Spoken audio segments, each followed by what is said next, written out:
আপনি কদিন আগের একটা পত্রিকার নিউজ দেখেছেন নিশ্চয়ই। জাপানে কয়েক বছরের মধ্যে অগণিত মানুষ, বহু মানুষ তারা মরে বাসার মধ্যে পচে গলে দীর্ঘদিন পর তাদের লাশের দুর্গন্ধ যখন ছড়িয়ে পড়েছে তখন তাদেরকে দরজা ভেঙে উদ্ধার করা হয়েছে। আমি নিজে এরকম জাপানে বিভিন্ন দেশে দেখার সুযোগ আমার হয়েছে যে সেখানে তাদের সুখের এত উপকরণ থাকা সত্ত্বেও বৃদ্ধদের প্রায় সবার হাতে হাতে একটা কুকুর ছানা, একটা কুকুর। এই কুকুর শখে পালন করে, কিন্তু সেই শখটার পেছনে আছে এক নির্মম অধ্যায়। সেটি হলো যে তাদের সন্তানরা কেউ তাদের কাছে থাকে না, বাধ্য হয়ে একটা কুকুরকে সাথে নিয়ে তাদের চলতে হয়।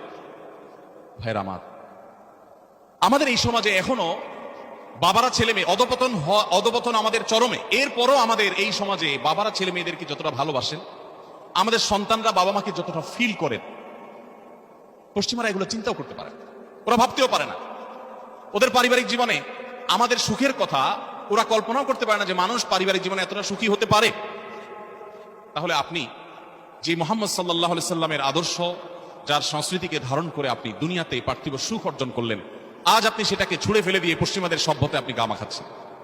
এর চাইতে বড় দুর্ভাগ্যজনক আর কোনো অধ্যায় হতে পারে না। এই জন্য সময়ত ভাইরা, আমি আপনাদেরকে বলতে চাই, আসুন প্রতিজ্ঞা করি আমাদের চরিত্রগুলোকে আমরা সংরক্ষণ করব, হেফাজত করব। মনে রাখবেন, আপনি আপনার পার্থিব উন্নতি অগ্রগতি প্রয়োজনে, আপনার কেরিয়ারকে ভালো করবার জন্য এবং আল্লাহ রাব্বুল আলামিনের প্রিয় পাত্র হওয়ার জন্য, ভালো মুসলমান হওয়ার জন্য, সাহসী যুবক হওয়ার জন্য, সফল মানুষ হওয়ার জন্য আপনার এই যৌবনের পুরো সময়টুকু